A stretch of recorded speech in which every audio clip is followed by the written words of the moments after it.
Bismillahirrahmanirrahim.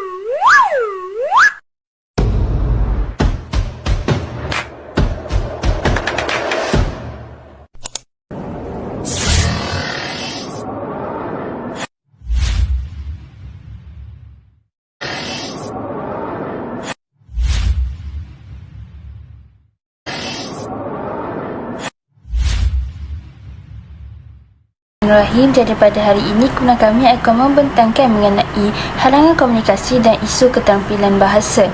Jadi menurut Kamus Dewan 2018, keterampilan dapat ditakrifkan sebagai kecekapan dan kemampuan yang tinggi. Definisi bahasa pula ialah mempunyai bahasa, menggunakan bahasa dan bercakap dalam sesuatu bahasa. Apabila seseorang itu cekap berbahasa, maka dirinya mempunyai kemahiran berbahasa yang tinggi. Seterusnya, kemahiran berbahasa meliputi 4 aspek, iaitu aspek mendengar, aspek bertutur, aspek membaca dan juga aspek menulis. Aspek kemahiran ini merupakan aspek penting dalam menilai kecekapan berbahasa seseorang. Dengan ini dapat dirumuskan bahawa keterampilan berbahasa merupakan kecekapan dan kebolehan yang tinggi ketika berbahasa melalui kemahiran mendengar, kemahiran bertutur, kemahiran membaca dan juga kemahiran menulis bagi menyampaikan sesuatu mesej sama ada secara lisan maupun bertulis dalam urusan pekerjaan atau seharian seseorang. Yang pertama sekali ialah komunikasi sehala. Komunikasi sehala ini menyebabkan pengirim tidak menerima apa-apa reaksi atau respon daripada penerima dan akhirnya menyebabkan komunikasi itu tidak berjalan lancar. Selain itu, komunikasi sehala kebiasaannya melibatkan penyampaian dalam memberi huraian, penjelasan atau penerangan kepada pendengar. Sebagai contoh, penceramah memberikan ceramah tentang kepentingan menjaga kebersihan diri yang disampaikan kepada orang ramai, tetapi tiada respon yang diberikan oleh penerima. Dengan ini, penyampai tidak tahu respon daripada pendengar sama ada penerima memahami apa yang disampaikan atau tidak, kerana tiada sebarang tindak balas yang diberi. Jelaslah, komunikasi sehala merupakan halangan bagi berkomunikasi. Okey, terdiri dari 3 hal, yakni ucapan syukur pada Tuhan, hadirin dan permohonan izin menyampaikan materi ceramah pada orang penting maupun senior yang hadir.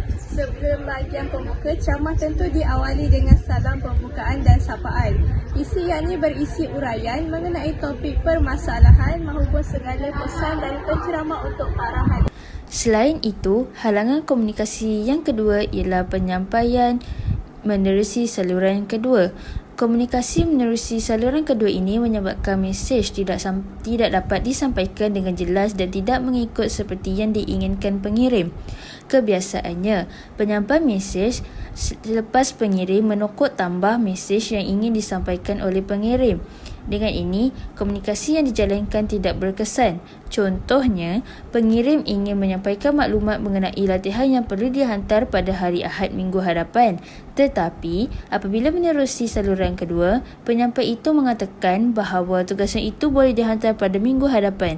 Jelaslah, komunikasi yang dijalankan menerusi saluran kedua menjadi halangan kepada komunikasi yang berkesan. Bagi para ketua kelas, hantar buku letak atas meja saya ya. Atas meja cikgu? Ya. Okey. Terima kasih. Cikgu letak atas meja dia ke dalam kelas lah? Oh, Ipah. Ya. Tadi Cikgu Zulaika suruh letak homework semua kat dalam kelas. Dalam kelas ya? Atas meja kelas. Nanti Betul? dia ambil. Okey. Bye. Bye. Akhir sekali, halangan komunikasi ialah gangguan luaran. Faktor luaran menyukarkan penerima untuk mendengar dan melakukan proses komunikasi dengan berkesan. Sebagai contoh, bunyi bising yang terhasil daripada orang yang sedang memotong rumput dan kenderaan yang mempunyai bunyi yang kuat. Bunyi yang terlalu bising akan menyebabkan penerima tidak dapat mendengar mesej yang disampaikan oleh pengirim dengan jelas.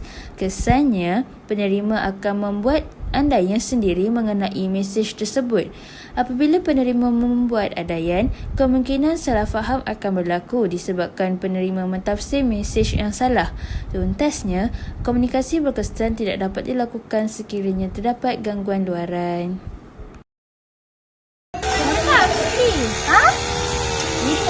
Tak dengar aku cakap apa? Bising lah. Hello. Kat mana tu? Binti lah cikgu. Okey, seterusnya iaitu isu keterampilan berbahasa. Dalam isu keterampilan berbahasa ni terdapat 3 isu, iaitu isu bahasa, isu budaya dan akhir sekali isu media sosial. Penggunaan laras bahasa sangat penting dalam berkomunikasi dan perlu diambil perhatian oleh semua masyarakat.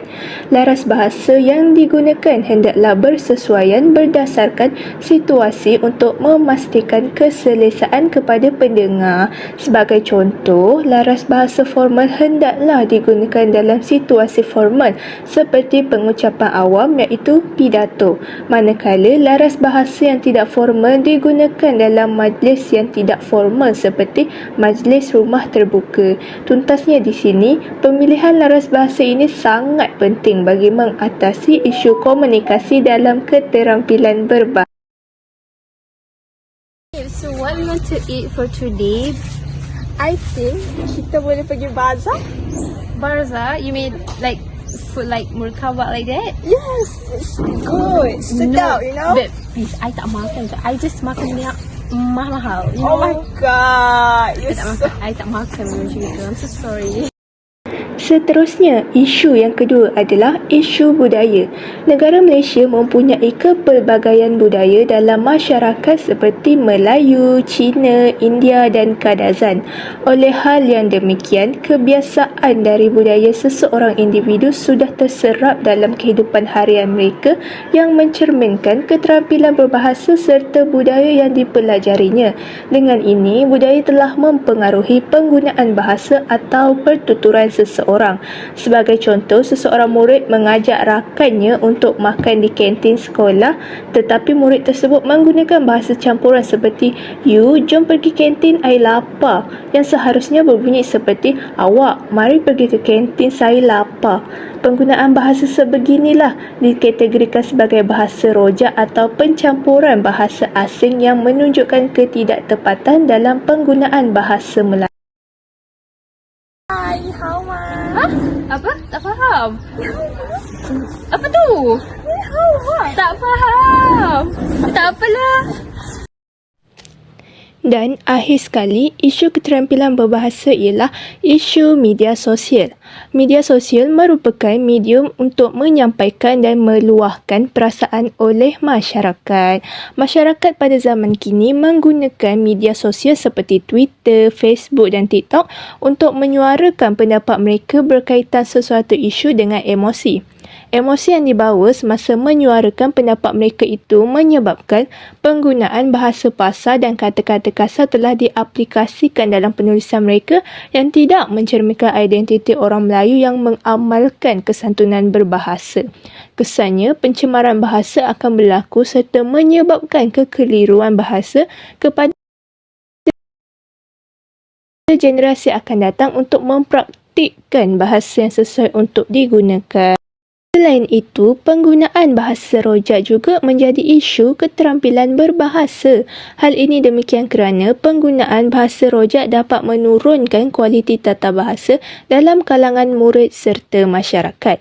Sebagai contoh, penggunaan bahasa rojak secara berleluasa oleh stesen televisyen dan penerbitan buku digital akan menyukarkan tugas pendidik untuk memperbetulkan tata bahasa serta pemahaman bahasa Melayu dalam kalangan pelajar di sekolah. Kesannya, penggunaan bahasa Melayu dalam kalangan murid semakin luntur dan terhakis serta hilangnya kesantunan berbahasa ketika berkomunikasi. Oleh itu, semua pihak perlu memainkan peranan untuk membendung isu penggunaan bahasa dalam media sosial bagi mengelakkan lebih ramai masyarakat yang menggunakan tata bahasa yang salah. Kita tak nampak ke tu? Mana perempuan tu? Nak ada status lah. Aku nak tu pakai baju hijab, baju hijab.